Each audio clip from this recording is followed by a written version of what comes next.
कि देश की संपत्ति पर पहला अधिकार मुसलमानों का है। जिनके ज्यादा बच्चे हैं उनको बांटेंगे, घुसपैठियों को बांटेंगे। क्या आपकी मेहनत की कमाई का पैसा घुसपैठियों को दिया जाएगा?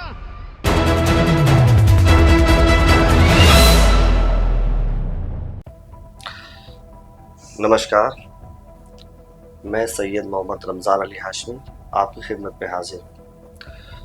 लोकसभा इलेक्शन 2024 बिल्कुल शुरू हो चुके हैं, जिसका पहला फेज अभी क्लियर हुआ है। आप देखेंगे ना कि भाजपा गवर्नमेंट को इस वक्त इतनी ज़्यादा खलबली मची हुई है। पहले चरण के इलेक्शन के जो पैमाना है, जो लोग भाप रहे हैं उसे, वो भाजपा के लिए बिल्कुल ठीक नहीं है। और उसके बाद प्रधान सेवक श्री नरेंद्र मोदी जी जिस बौखलाहट से वो बयान दे रहे हैं, रैलियां कर रहे हैं, रैलियों में लोगों को संबोधित कर रहे हैं, उस तरीके से मतलब इतना हड़बड़ाया हुआ पीएम मैंने आज तक कभी नहीं देखा। हालांकि प्रधानमंत्री नरेंद्र मोदी अपने भाषणों को लेके ही बहुत ज़्यादा चर्चा में रहते हैं, क्योंकि वो बहुत ज़्यादा फ्रिक्वेंटली बोलते हैं और वो कोई रट्टा मारते नहीं है। कोई स्पीच लिख के उनको नहीं देता है कि उन्हें फिर वो देख के पढ़ना हो, वो फ्रिक्वेंटली बोलते हैं बिल्कुल। लेकिन आजकल जाने क्या हो गया है प्रधानमंत्री नरेंद्र मोदी जी को कि वो ओल फोल बोलने लग गए हैं। और उनका एक बयान आया हुआ है कि जब मनमोहन सिंह प्रधानमंत्री थे तो उन्होंने कहा था कि देश के संसाधनों पे सबसे पहले हक माइनॉरिटीज का है, अल्पसंख्यक का है। अब वो अल्पसंख्यक बोल के वो किधर की तरफ जा रहे हैं मैं आपको बताता हूँ, और आप खुद भी समझ गए होंगे। वो मुसलमानों को टारगेट कर रहे हैं सिर्फ। और काफ़ी कुछ उन्होंने कहा, जैसे कि उन्होंने कहा कि मनमोहन सिंह ने कहा था कि माइनॉरिटी का सबसे पहले हक है इस देश के संसाधनों पे। लेकिन उसके बाद जो वो बोल गए ना, घुसपैठिए और मतलब ओल फोल शब्द, ये एक प्रधानमंत्री को क्या ये चीज़ें जेब देती हैं, शोभा देती हैं ये चीज़ें बोलना, इस तरीके से कहना। और पहले जब उनकी सरकार थी उन्होंने कहा था कि देश की संपत्ति पर पहला अधिकार मुसलमानों का है। इसका मतलब ये संपत्ति इकट्ठी करके किसको बांटेंगे? जिनके ज्यादा बच्चे हैं उनको बांटेंगे, घुसपैठियों को बांटेंगे। क्या आपकी मेहनत की कमाई का पैसा घुसपैठियों को दिया जाएगा? आपको मंजूर है ये कांग्रेस का मैनिफेस्टो कह रहा है।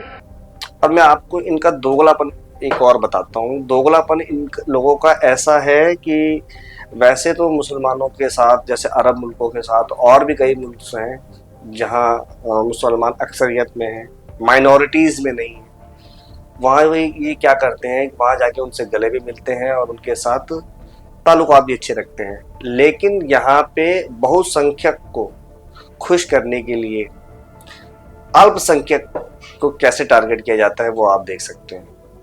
मतलब एक इंसान का ईमान धर्म होता है। देखिए, मैं आपको अपनी एक ज़ाती राय बताऊं कि जिसे मैं पसंद नहीं करता हूं, मैं उसे हर सूरत में पसंद नहीं करता हूं, या मैं दिखावे के लिए अलग चीज़ें करूं और उसके लिए अलग करूं। ये दो चेहरे इंसान के नहीं होने चाहिए। ये चरित्र बहुत गंदा होता है। और मैं आपको बताऊं कि कई नेता ऐसे हैं, मैं सभी नेताओं की बात कर रहा हूँ, कोई भाजपा, ये तो वैसे भी थोड़ा सा लो कैटेगरी में जाते हैं। लेकिन इनके जो भाषण आप देखेंगे उनमें ये कहते हैं यदि, किंतु, परंतु, ये सब लगाते हैं। लेकिन आपस में जब ये बात करते हैं, जब नॉर्मली गुफ्तगू करते हैं, कन्वर्जेशन होती है इनकी, तो वहाँ ये माँ बहन की गालियों से भी बिल्कुल परहेज नहीं करते हैं। 2024 का इलेक्शन है और सत्ता पाने की भूख लोगों में किस तरीके से है आप ये देख सकते हैं। आज भी बेरोजगारी, महंगाई, इन चीज़ों पे कोई इलेक्शन नहीं हो रहा है। और चुनाव आयोग क्या कर रहा है वो आप जानते ही हैं। लोगों ने ईवीएम पे भी बहुत गहरे गहरे सवाल उठाए कि ईवीएम में धांधली होती है, ये है वो है। और उसके बाद सुप्रीम कोर्ट का जो फैसला, इन्होंने तमाचा खींच के मारा है सुप्रीम कोर्ट के फैसले पे। जब सुप्रीम कोर्ट ने चुनाव आयोग की नियुक्ति के लिए उन्होंने एक सलाह दी थी कि इसमें एक ऑपोजिशन का लीडर, एक पीएम और एक supreme court of India CGI उसमें होंगे, लेकिन इन्होंने एक ऐसा कानून पारित कर दिया जिसमें सीजीआई हट गए और 2-1 के वोट से बिल्कुल ये क्लियर कर देते हैं कि हम जिसे चाहेंगे उसे हम चुनाव आयुक्त बनाएंगे। उसके बाद अभी आपने देखा कितना हल्ला हुआ। हल्ला क्या मतलब, गोदी मीडिया से हल्ला नहीं हुआ, बाकी तो सब जगह हल्ला हुआ।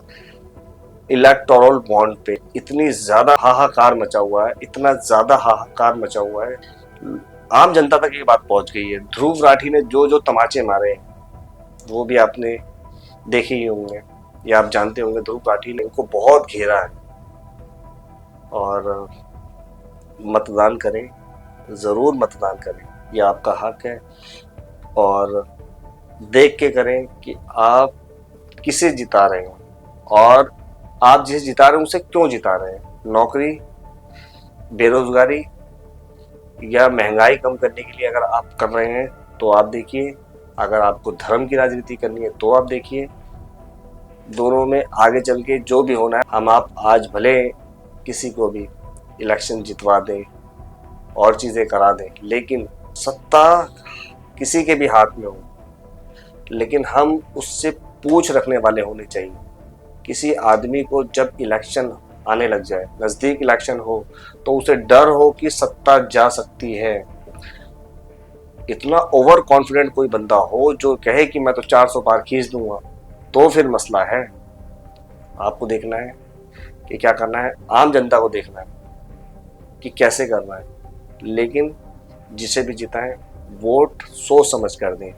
आप अपने कैंडिडेट को देखें कि जो कैंडिडेट, जो भी प्रत्याशी आपके यहाँ से खड़ा है, उसकी अपनी छवि कैसी है। बस इसके साथ मैं अब आपसे इजाज़त चाहूँगा। नमस्कार, आदाब, सत श्री अकाल।